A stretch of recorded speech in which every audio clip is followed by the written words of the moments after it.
Kochi ഇരുമ്പനത്ത് real estate കമ്പനിയുടെ നിലക്കാരായി നിന്ന് acre കണക്കിന് പാടശേഖരങ്ങൾ വാങ്ങിക്കൂട്ടാൻ ശ്രമം നടത്തിയ സംഭവത്തിൽ അന്വേഷണം ആരംഭിച്ച് റവന്യൂ വകുപ്പും സ്പെഷ്യൽ ബ്രാഞ്ചും. കോഴിക്കോട് നാദാപുരത്തുള്ള കോർണർ സ്റ്റോൺ പ്രോപ്പർട്ടീസ് എന്ന റിയൽ എസ്റ്റേറ്റ് കമ്പനിയുടെ ലക്ഷ്യം പാടം നികത്തി മറിച്ച് വിൽക്കലെന്ന് പ്രാഥമിക കണ്ടെത്തൽ. വിവരങ്ങളുമായി സഹിൻ ആന്റണിയാണ് ചേരുന്നത്. സഹിൻ, ഗൗരവകരമായിട്ടുള്ള കണ്ടെത്തലാണ് ഇക്കാര്യത്തിൽ ഉണ്ടായിരിക്കുന്നത്. ഇതിൽ ഇനി എങ്ങനെയാകും നടപടികൾ ഉണ്ടാകുക?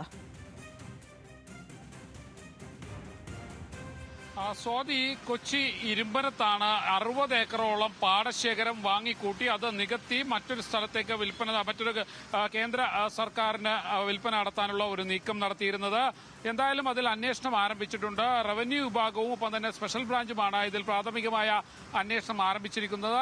റവന്യൂ വിഭാഗത്തിന്റെ പ്രാഥമിക കണ്ടെത്തൽ എന്ന് പറയുന്നത് ഈ പാടശേഖരം നികത്തി അത് പിന്നീട് മറിച്ചു വിൽക്കാനായിരുന്നു ഈ റിയൽ എസ്റ്റേറ്റ് കമ്പനിയുടെ നീക്കം എന്നുള്ളതായിരുന്നു. ഇത് കോഴിക്കോട് നാദാപുരത്തുള്ള കോർണർ സ്റ്റോൺ പ്രോപ്പർട്ടീസ് എന്ന കമ്പനിയുടെ ഉടമ വിജയനാണ് ഈ കർഷകരുമായി ചേർന്നുകൊണ്ട് അവരുടെ ഭൂമിയെല്ലാം വാങ്ങി സെന്റിന് 3 ലക്ഷം രൂപ വിലയിട്ടുകൊണ്ട് ഇയാൾ ആ ഭൂമിക്ക് കരാർ എഴുതിയിരിക്കുന്നത്. ഇതെല്ലാം ഒപ്പം തന്നെ ഇയാൾ ഈ ഭൂമിക്ക് കരാർ എഴുതുന്നതിനോടൊപ്പം തന്നെ ഈ ഭൂമി നികത്താനുള്ള നടപടികളിലേക്ക് കടക്കാനുള്ള ഒരു ശ്രമവും നടന്നിരുന്നു. പ്രദേശത്തെ പ്രാദേശിക രാഷ്ട്രീയ നേതാക്കളുടെ ഒത്താശയോടുകൂടിയാണ് ഈ കർഷകരുടെ അല്ലെങ്കിൽ ഈ പാടശേഖരങ്ങൾ വാങ്ങിക്കൂട്ടുകയും പിന്നീട് ഇത് മറിച്ചു വിൽപ്പന നടത്താനുള്ള ശ്രമം നടത്തുകയും ചെയ്തിരിക്കുന്നത് എന്നാണ് മനസ്സിലാക്കാൻ കഴിയുന്നത്. സ്പെഷ്യൽ ബ്രാഞ്ച് ഇത് സംബന്ധിച്ച ഒരു അന്വേഷണം ആരംഭിച്ചിട്ടുണ്ട്.